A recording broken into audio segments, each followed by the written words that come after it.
Bonjour à tous, bienvenue sur cette vidéo pour nous allons vous expliquer une nouvelle leçon. Alors, si c'est la première fois que tu vois notre chaîne, n'oubliez pas de t'abonner et activer la cloche de notification pour ne rater aucune de nos prochaines vidéos. Alors, on commence. Donc, aujourd'hui, on va vous donner une leçon de conjugation.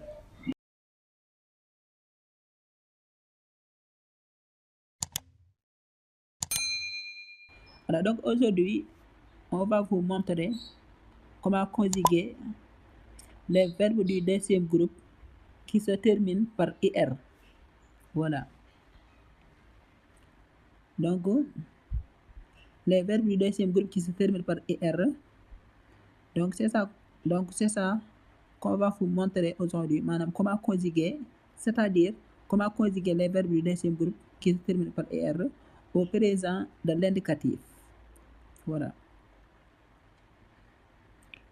Donc, pour commencer, on va lire quelques phrases. Voilà, ici on a ce matin, Bira et Baba remplissent le réservoir. Moi, je remplis les bouteilles.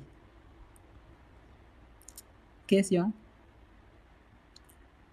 Quel est le verbe employé dans ces phrases? Indique son infinitif.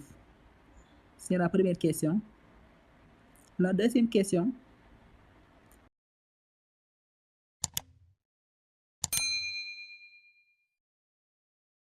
À quel temps est-il conjugué, ce verbe? Troisième question. Quelle personne est-il conjugué? Voilà. Madame, question yi ci wolof mooy première question. Ban verbe lañ jëfandikoo ci phrase yi nii?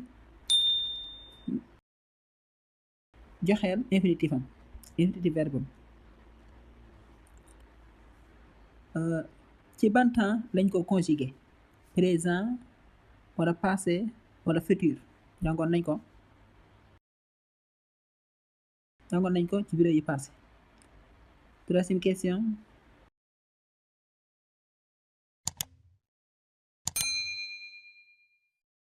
À quel temps est-il conjugué? Maanaam ci ban temps lañ ko conjugué? Troisième question. À quelle personne est-il conjugué? Maanaam ci ban personne lañu ko conjugué? Maanaam première personne wala deuxième personne wala troisième personne wala quatrième personne wala cinquième personne wala sixième personne. Voilà. Maanaam juróom-benn yooyu ci ban personne lañ ko conjugué. Voilà. xam naa dinañ ko gis à tout à l'heure beneen yoon ñu ko gis mais des pronoms personnels. Voilà.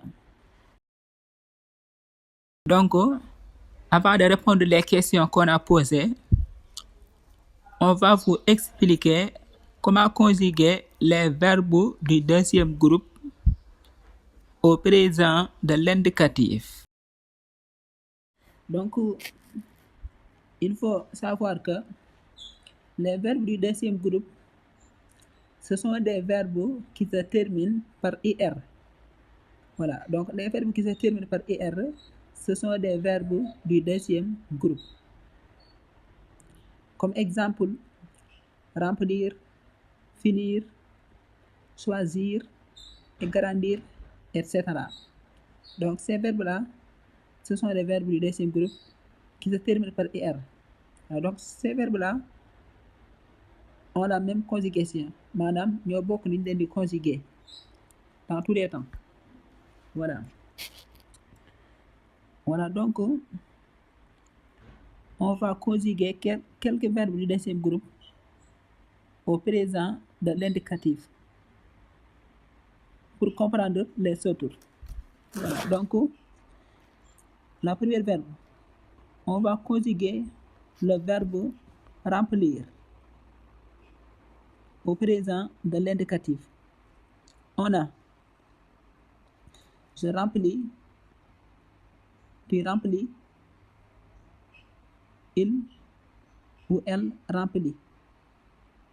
Nous remplissons, vous remplissez, il ou elle avec S remplissent. Voilà. Beneen exemple, finir.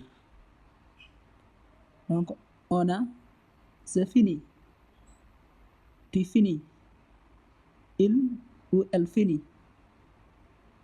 Nous finissons, vous finissez, il ou elle avec S finissent. Autre exemple, choisir. On a je choisis, tu choisis, il ou elle choisit.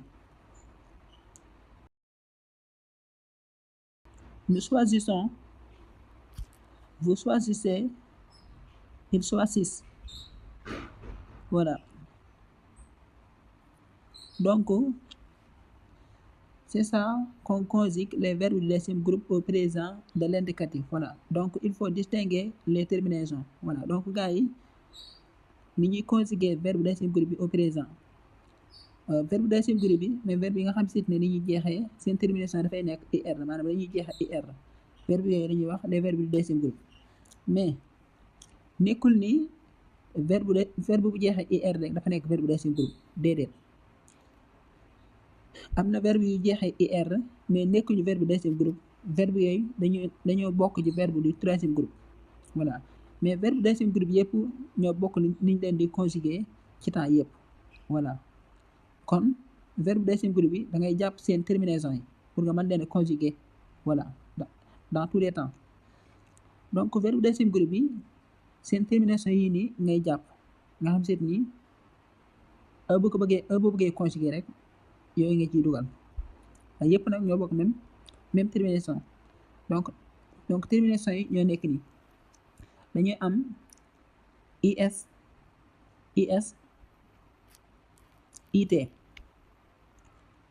i2s ons i2s ez et i2s ent donc loolu mooy terminaison du verbe du deuxième groupe maanaam verbe deuxième groupe bi yooyu ñoo nekk seen termination yi voilà donc yëpp ñoo bokk ni ñu leen di conjuguer voilà au présent de l'indicatif voilà donc termination yi ngay jàpp ñoo nekk termination conjuguer suñu utiliser présent de l'indicatif voilà j'espère que vous comprenez bien. Donc avant de terminer on va répondre les questions qu'on a posées la première fois. Donc ici la première question on nous dit quel est le verbe employé dans ces phrases? Indique son infinitif. Donc c'était la première question. Réponse. Le verbe employé dans ces phrases c'est le verbe remplissent et remplit. Donc remplissent et remplit c'est le verbe employé dans ces phrases. Donc son infinitif c'est le verbe remplir. Voilà, donc le verbe remplir c'est l'infinitif du verbe remplissent et remplit. Voilà.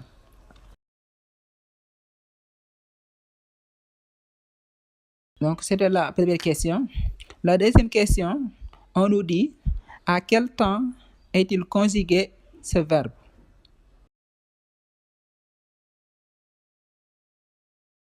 Donc ce verbe est conjugué au présent de l'indicatif.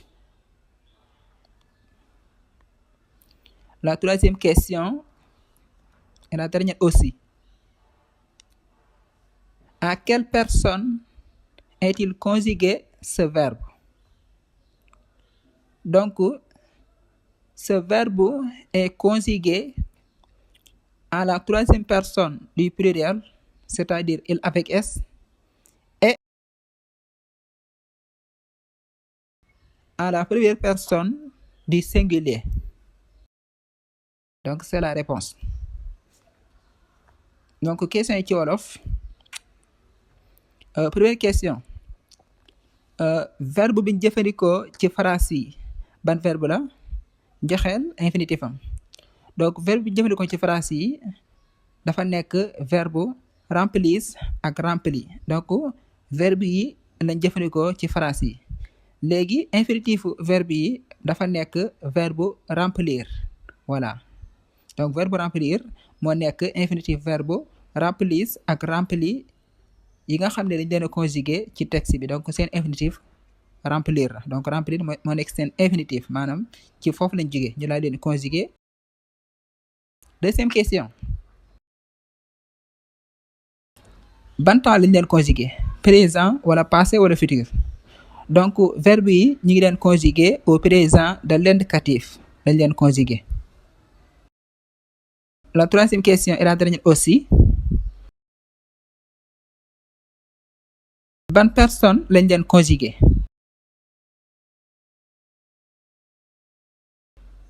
première personne du singulier wala deuxième personne du singulier wala troisième personne du singulier wala dañ leen a conjugué première personne du pluriel wala deuxième personne du pluriel wala troisième personne du pluriel voilà donc verbe yi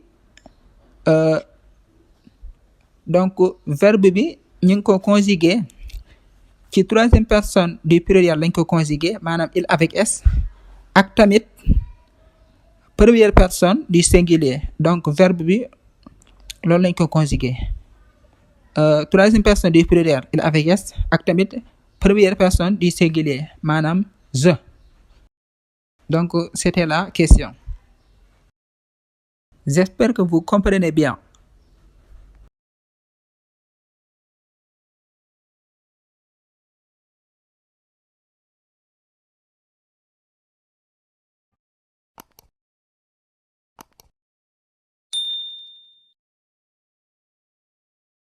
Donc voilà, c'est la fin de cette vidéo pour notre leçon d'aujourd'hui. J'espère que cette vidéo vous a plu. N'oubliez pas de nous laisser un petit pouce bleu et partagez aussi. Donc merci, nous vous remercions de votre attention. À bientôt pour de nouvelles vidéos.